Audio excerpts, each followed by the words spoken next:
Well, my road trip from Dallas to Midland was going really good until I got to Big Spring, and then things kind of went south after that. This video is sponsored by Cruiseman's Garage Honda Goldwing Maintenance Video Series. Hey everybody, Cruiseman here, and just wanted to give you a quick video and let you know what's going on. As you saw from the thumbnail, things are not going well on this road trip. Let me just tell you what happened. I left the house about 7 o'clock this morning, headed for Midland, Odessa, and coming out here to spend a few days with my brother. You know, I do this a couple times a year. And I decided, because the highways are so insane right now with traffic and everything, and the semi-tractor trailers, bane of my existence, I decided to take the back roads and go on Highway 180, take the north route rather than go on Interstate 20. And it was actually a pretty nice ride, not much traffic at all, a little windy. It actually got cool for a while. We had a little cold front blow in. So the ride was actually pretty good. I got to Snyder, Texas, and I turned south on Highway 350 to go down to Big Spring. And I decided to do something I've never done before. I decided to fill up with gas in Big Spring before I went on to Midland. And I saw that there was a truck stop on the other side of Interstate 20 on this Highway 350, right there at the intersection. I go across the overpass, and there is a semi parked at the store. He's at the stop sign on the other side of the freeway, and I pull up behind him and stop, probably 10 to 15 feet from his rear bumper, and he decides to start backing up, and he just backs up. And I am leaning on the horn. Because I'm on the horn, I can't use my finger to get into reverse. I did get the bike into neutral. I was getting ready to put it in reverse, but I thought maybe it's better to use the horn. I probably should have put it in reverse. But the bike was on a slight decline, so it would had to back uphill. I don't think I could have backed uphill fast enough to get away from him anyway. And he just keeps on coming. And as soon as I heard the crunch of the front tire, I bailed off the bike. The bike kind of tipped over to the right, and I honestly don't know if it threw me off or if I jumped off. I would have jumped off, and I probably did, but it might have actually kind of catapulted me off. And all I could think of was I got to get out of the way of his rear wheels, because I'm afraid he's just going to keep coming back and run over me. Fortunately, we were in the right lane, and there was a curb with a little sidewalk there on the overpass, and I was able to kind of scurry over there and get out of his way. And you know, within just a couple of feet after he hit the bike, he stopped. And it was you know, of course, I'm thinking at the time the bike's totaled. You know, it broke the front wheel, obviously, ruined the front tire, busted the front fender. This is just my initial assessment. It looks to me like the front fork might be compromised because it is cast aluminum, and I wouldn't trust riding the bike if it had suffered any damage at all, because it could have a hairline fracture that maybe wouldn't show up until you're riding one day and you hit a bump or something and it just cracks.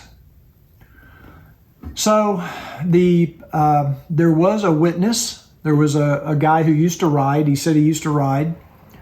He was very nice. He saw the whole thing happen.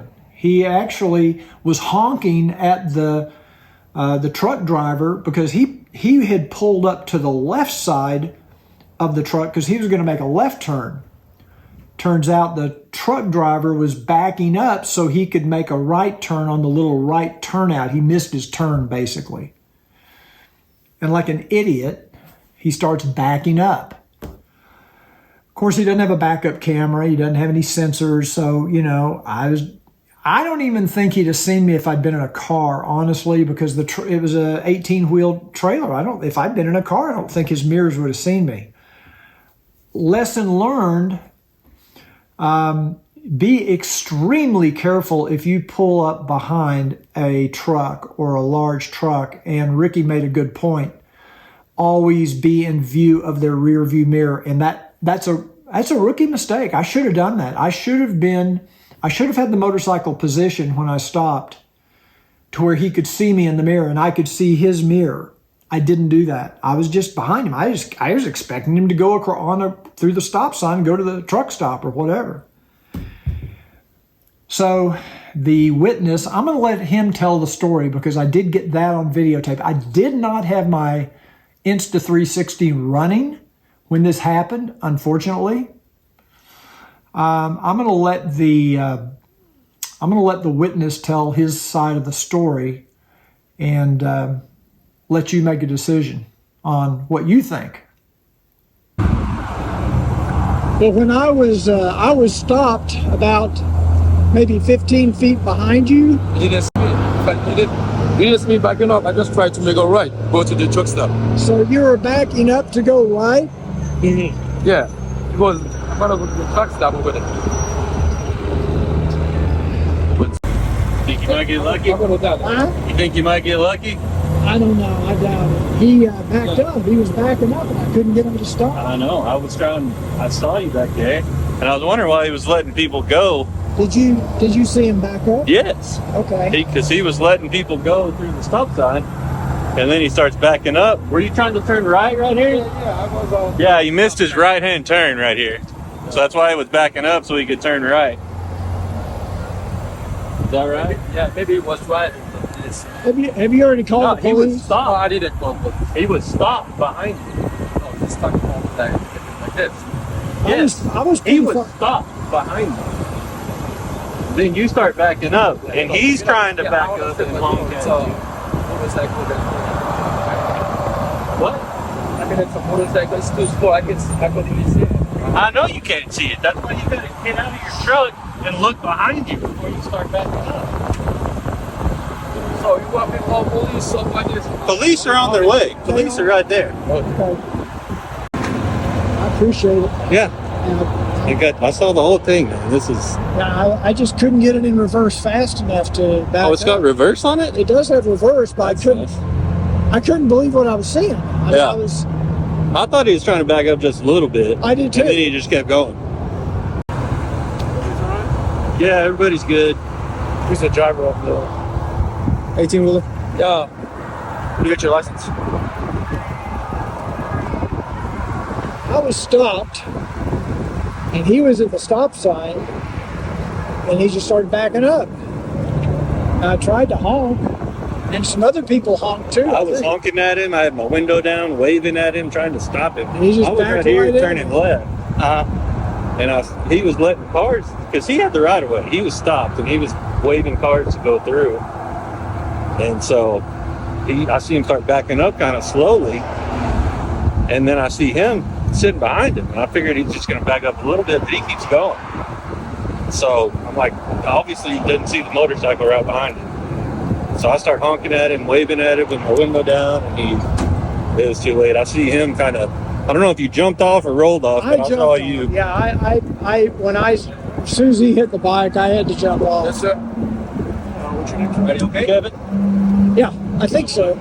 Cool. Who's driving this? Me, Alrighty. What happened? I was stopped maybe 15 feet behind the truck. He Okay. was at the stop sign, and he started backing up. Oh, okay. And I couldn't get it into reverse fast enough, and plus I'm on a hill, And this is what we ended up with? and he just backed into me, and I just kind of jumped off as soon as it hit. Is it not drivable? Oh no, Do you have a preference in record? I do not. I'm not from here. I'm from Dallas, and I was on my way to Midland.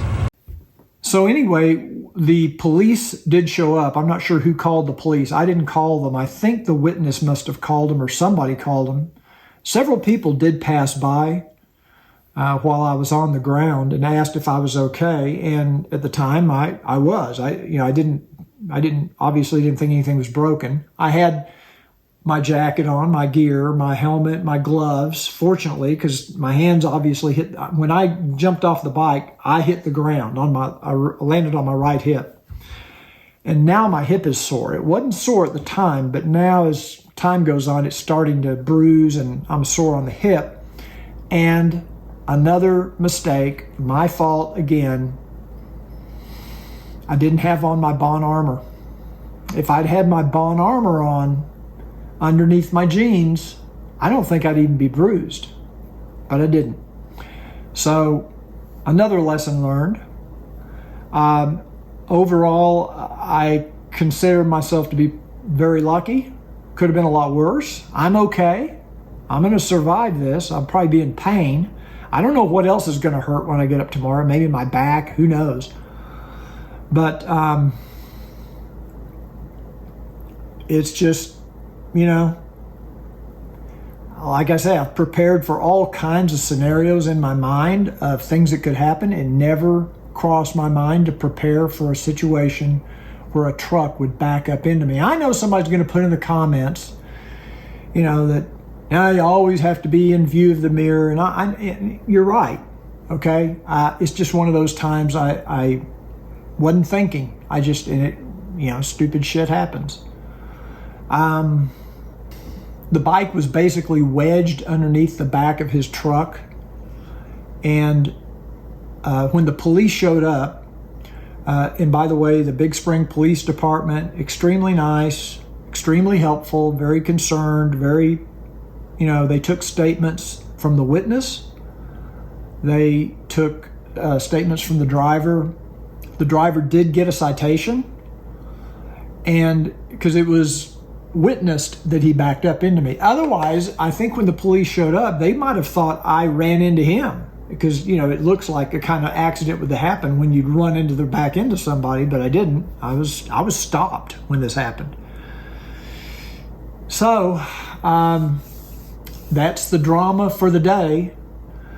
Hope you learn something from this experience and maybe be more aware to leave yourself a lot of space when you pull in behind a semi anywhere.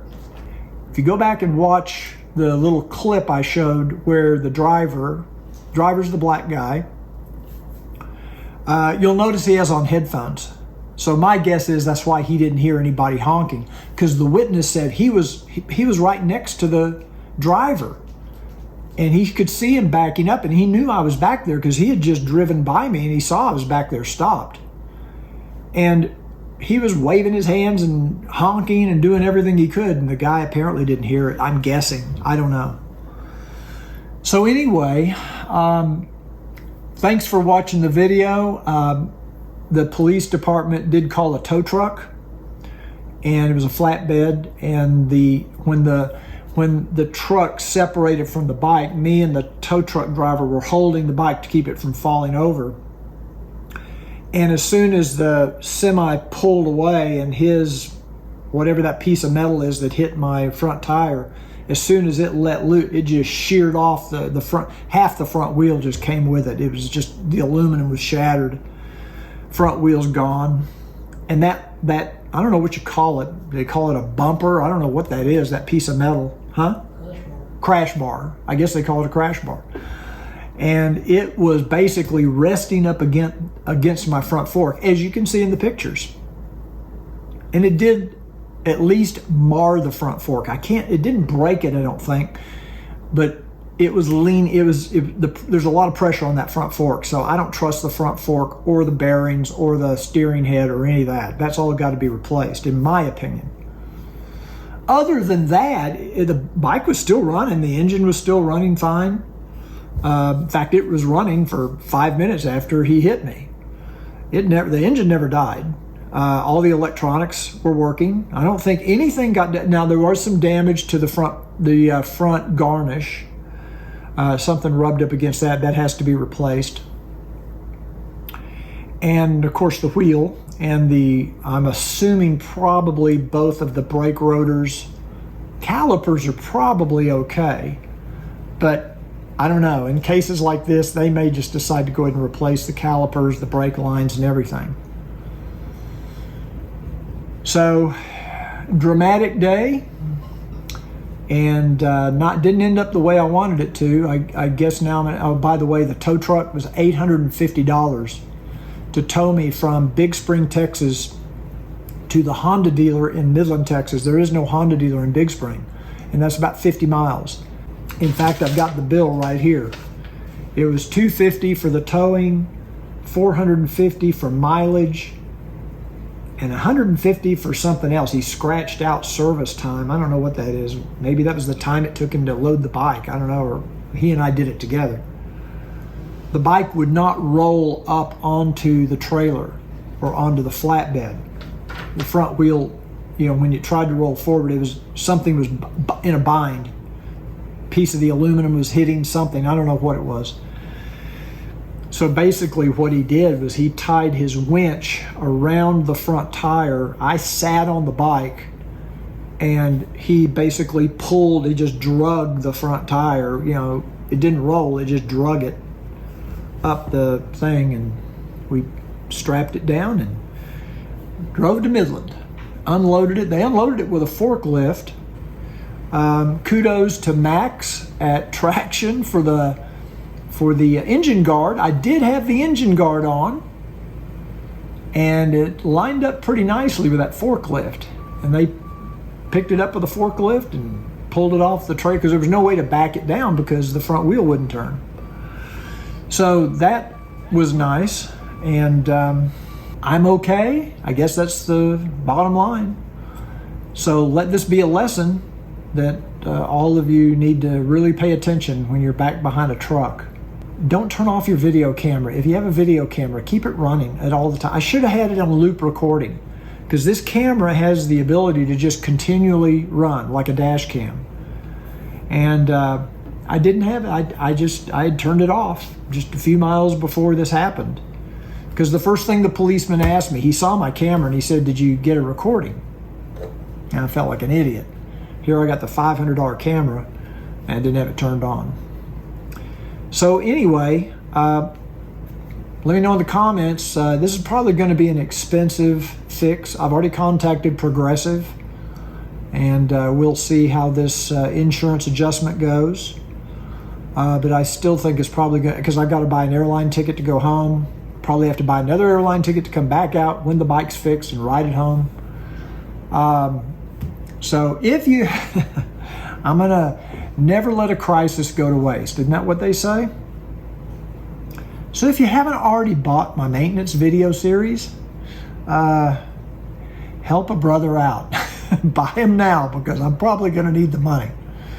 So thanks for watching the video. If you have any comments, put them in the comments down below. And I will not see you in another motor vlog, at least on the Goldwing, for quite some time. I do have another bike review I'm working on, but I won't be able to do that till I get home.